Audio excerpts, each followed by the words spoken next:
So what is LogicWorks?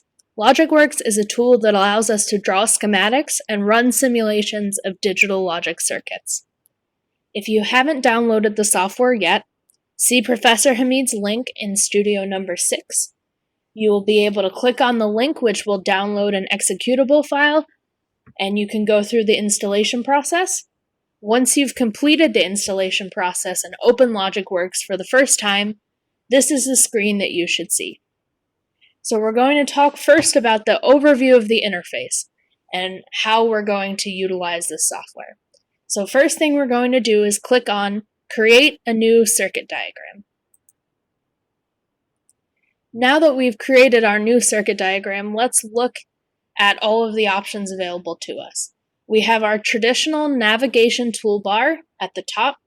This is where we're able to save our files, which I encourage you to do as you move throughout the studio. You can edit simulation parameters, and there are schematic windows and other important things that we'll need. We also have the drawing toolbar. That's the toolbar that you can see here. Several important things can be found here. We're going to be focusing for much of the schematic drawing on these commands that I'm highlighting here. So we have our pointer, that's the default where I can click and move things. We have what I like to call the lightning bolt, or they call the zap feature. We'll see how to use that. We have our text.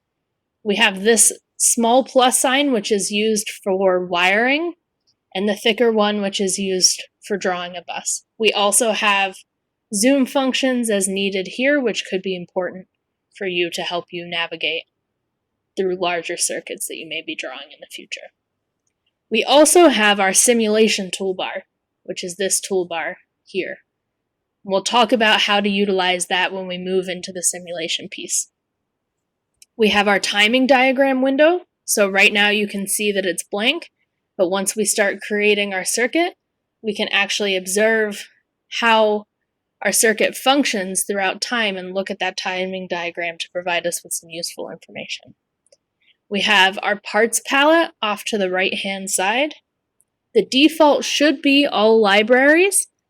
You can see that there are several different libraries within that nest of all libraries. However, if it is not defaulted to all libraries, I would suggest you do so. This just makes it easier for you to type in the part you're looking for and find it, rather than changing the library every time. I also have the preview box checked. This will provide an image of the component. So see when we click on 5 volts here, you see an image of what that component looks like. And that way it gives you a preview of if it's the gate or the component that you actually want to use. Finally, we have the schematic space that we're actually going to be working in. So this is where we'll be drawing our circuit schematics. So next, let's talk about the overview of the components and how to actually create a schematic. If you'd like to follow along, I'll be utilizing the Step 2 demonstration that can be found in Studio 6. So how do we place a part? We go over to our parts palette here on the right-hand side, and the nice thing is you can just type in the part that you're looking for. So the first component that we'll talk about is the binary switch. So I type in binary switch, I click on the component, you'll see the preview pop up. So if I want to drag it into my schematic space, I click on the component and I drag it, and I can drop it wherever I need to go. So I'll drop it here. What the binary switch allows you to do is to toggle between 0 or 1. And we can use this as an input to our system. So if we have a system that has 2 variables, in this case we have X and Y, we have a 2 variable input, we need to use 2 binary switches. And we can name these components so that we can keep track of which input is which. So I can right click on my switch, and you'll see this menu pop up. And so we'll click on name, and I'm going to name this X. We click OK, and then you can see the label pop up. We'll do the same thing for Y, so right click on the switch, we'll name that Y. So now if we look at our 2 switches, X and Y, we have 4 input combinations. We have 0, 0, 0, 1, 1, 0, and 1, 1. So we should see a reflection in the output based on these input switches. So now we actually need to create our circuit. Now there are 2 different ways we can approach utilizing the gates. First, we have a NAND gate that we'll be using. So I could search for NAND, and I'm going to get all of these options. So you'll see NAND underscore 2, NAND underscore 3, etc. So if I click on NAND underscore 2, I can see that we have a NAND gate with 2 inputs. If I do it for 3, you'll see that it's a NAND gate with 3 inputs, and so on and so forth. Here's a NAND gate with 5 inputs.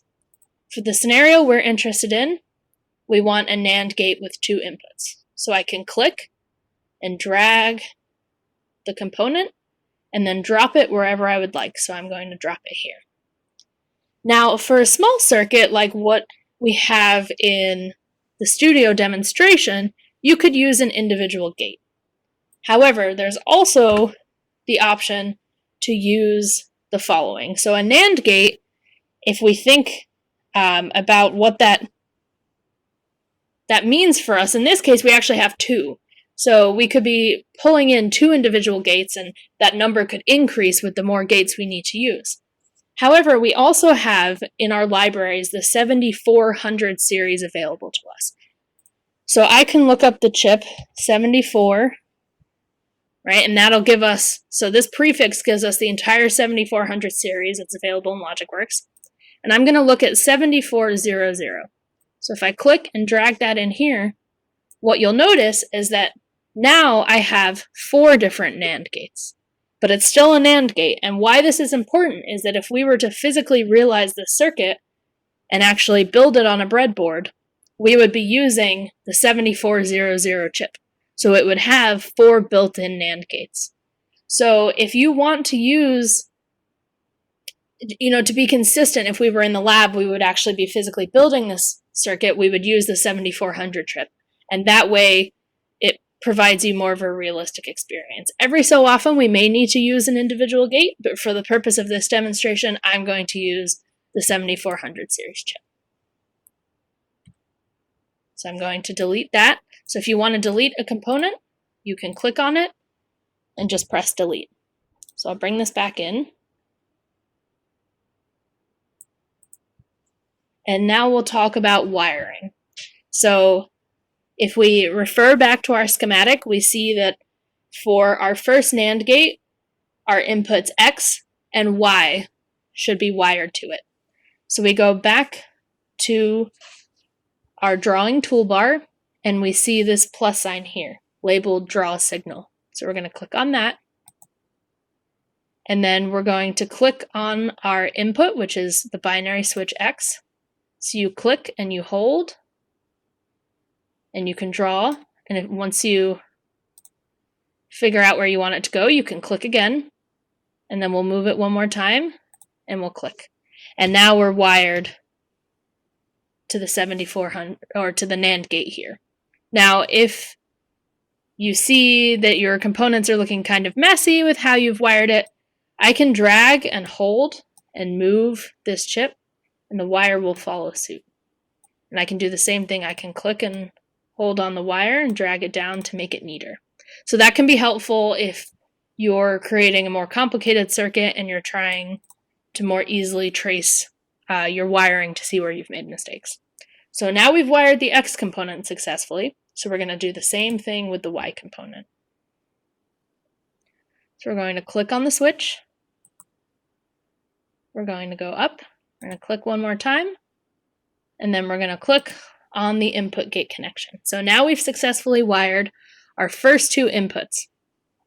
Now, if I make a mistake and I accidentally draw a wire to this NAND gate and I don't want it to be there, there are 2 different ways that I can delete. So I'm going to go back to what I call the lightning bolt. So this is useful if you want to delete one part of a connection. So rather than deleting the whole wire, I can delete this connection and connect it somewhere else. Sometimes you may find that it can be difficult to get the zap function to respond. I like to click and kind of drag down. That seems to work for me. You might have to play around with it a little. So if I accidentally delete something that I didn't want, I just go back to the wire and reconnect. And if when you wire a component, if you want to stop, see how I can continue to wire, you just hit escape. And that'll be the connection you're left with. So say now I decide, oh no, I meant to connect this to something different, and I want to get rid of the whole wire. I can just highlight it, and you'll see that once you highlight it, it will show you the path that every input Y is connected to. So it'll show you every wired connection from input Y. So if I want to delete this whole wire, I can just hit delete. So we're going to wire that back up now.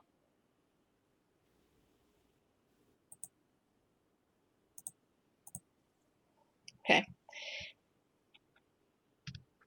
And so I'm also going to bring in, we need a NOR gate. So that is the 7402. And you can see if you look in the little preview window, we see the OR gate with the bubble there. So that's our NOR gate that we want. And I'm going to place it right below. And I'm going to do the same thing. So in this schematic, the NOR gate that we'll be using also requires the input of X and Y. So I'm going to click on the wire I've already created from X. I'm just going to click there. Now you should make sure that the node is established. If you don't see this dot here, that means you're not actually connected to that wire. So it's important that you make sure you're connected to that switch. And you should see the same thing for when we connect Y. We see the dot there, there's a node formed. And so now if I were to click on them using the pointer, if I click on X, you can see there's two connections, one to this NAND gate and one to this NOR gate, which is exactly what we want. The same thing for Y.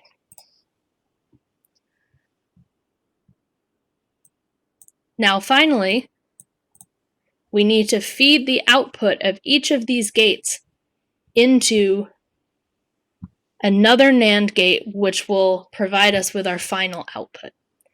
So if we were to just use a single NAND gate, I would drag it in and pull it out here, and you could just take these outputs and wire them directly to this gate. We would have our output.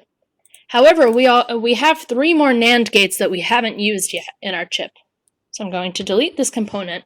And what we can do is feed these outputs, back into the input of the next gate. So now, for this first input of the NAND, we have the output from X NAND Y. And I'm going to do the same thing for X NOR Y.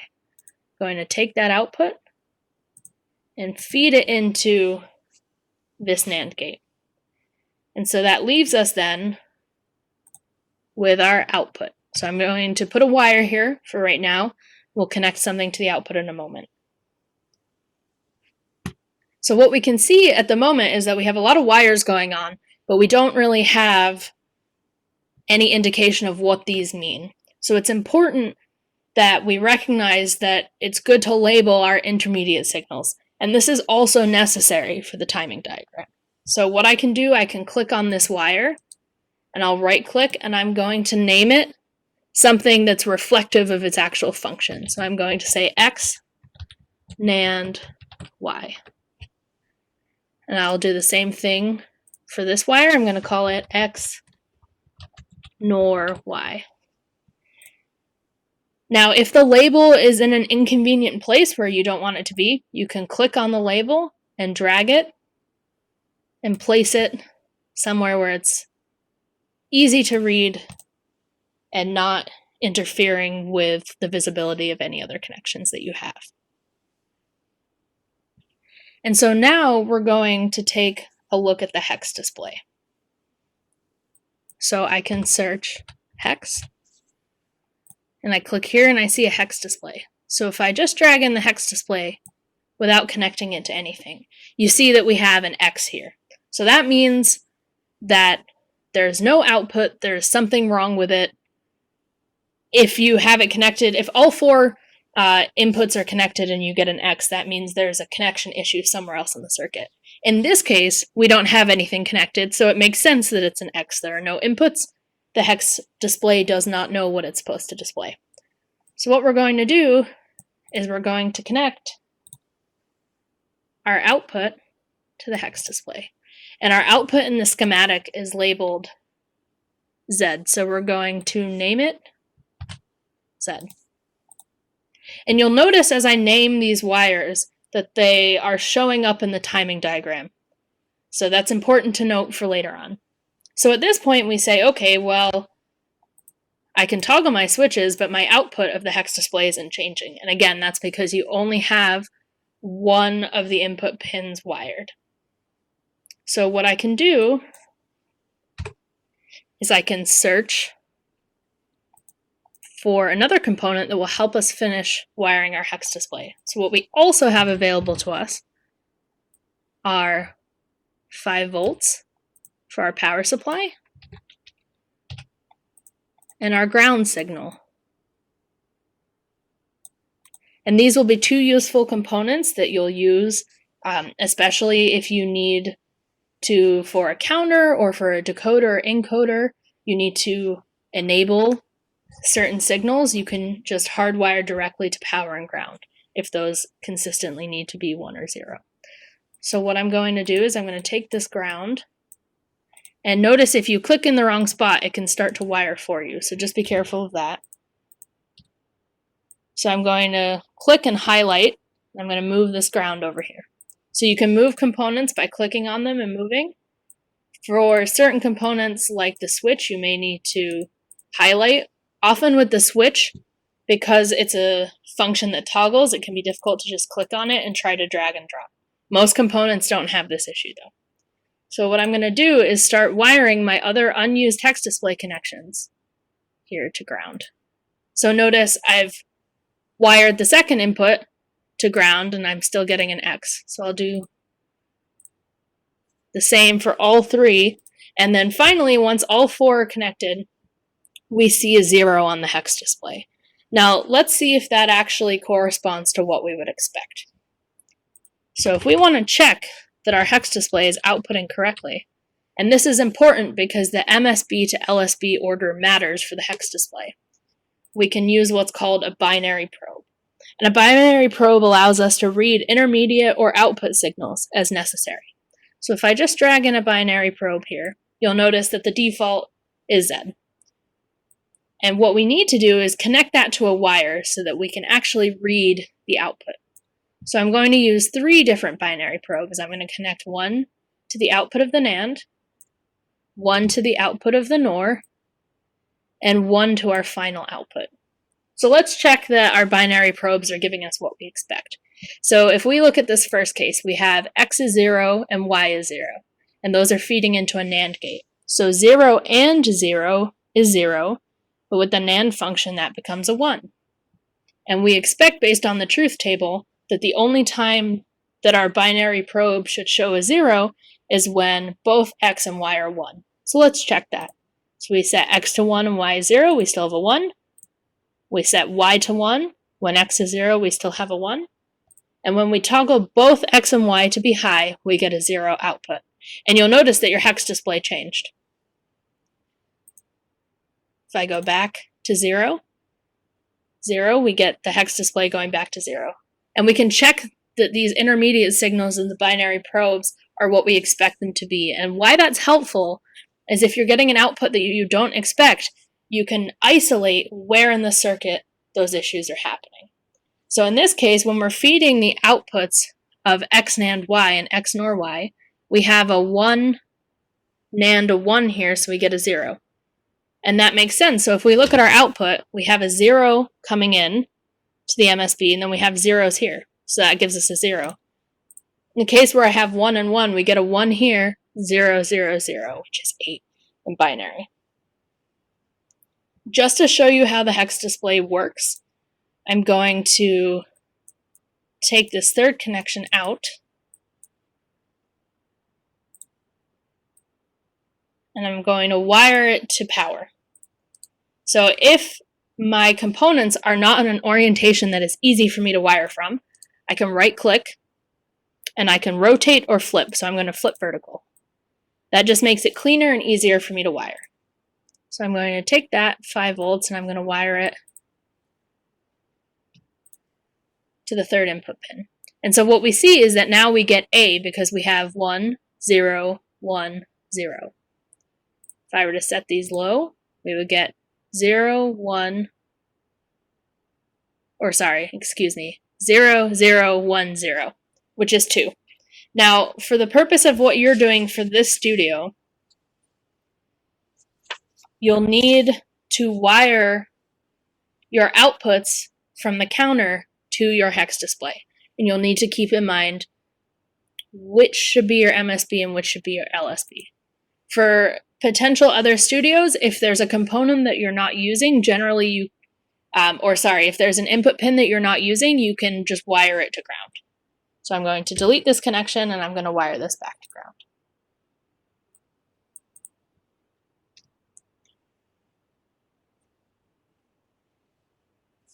So the next thing that we've talked about and utilized a little bit, but we haven't fully discussed, is the naming.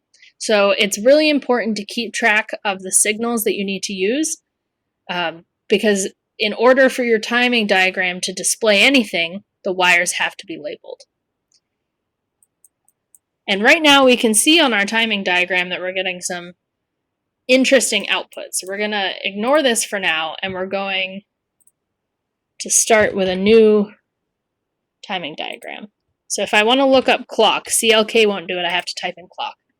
I'm going to pull a clock in.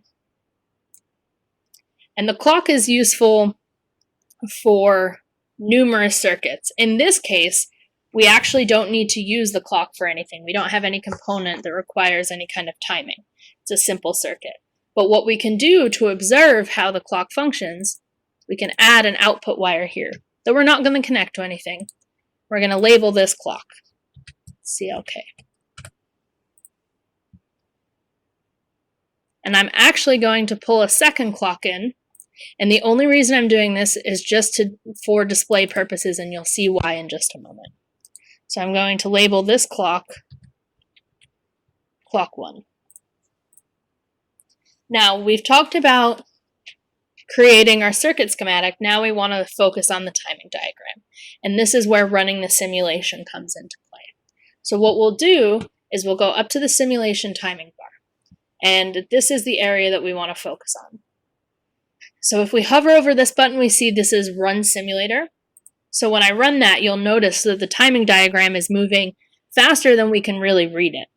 So what we can do is we can click on this bar and hold and start moving it to the left, and you'll see that the timing diagram is slowing down. So in this case, we have both of our clocks that show up, which is good. And then we have just constant outputs.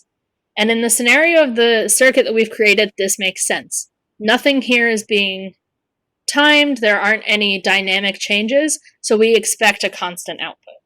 When you run your circuit simulation for Studio 6, you're going to have a counter. So you should see your hex display counting in the sequence from 1 to 9, and you should see dynamic changes in your output, in the outputs that you'll be utilizing there. So it won't just be constant. Okay, so we see that right now our clock signals, clock and clock 1, are just set to the default.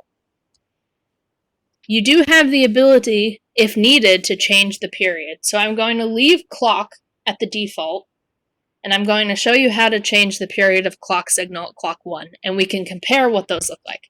So I want to click on the clock, click Simulation, and then Simulation Parameters. And so here I can adjust what my clock signal looks like. So I'm going to increase that to 30 nanoseconds. Click OK. And so now you can see, approaching from the right, we can see the difference in the clock 1 signal. Now we have a longer period. And so in most cases, you'll only need one clock. So the only reason I have both clocks in here is just so you can see the difference in what that change in period will do to the clock signal. So I'm going to now delete clock 1, and I need to delete the wire, and you should see that disappear from the timing diagram. If you need to reorder something in your timing diagram, you can click on the component and I can send it to the bottom, or I can send it to the top. I'm going to send Z to the bottom. Usually I've found that having the clock be your primary signal on top is helpful because you can compare to the clock, but that's up to you.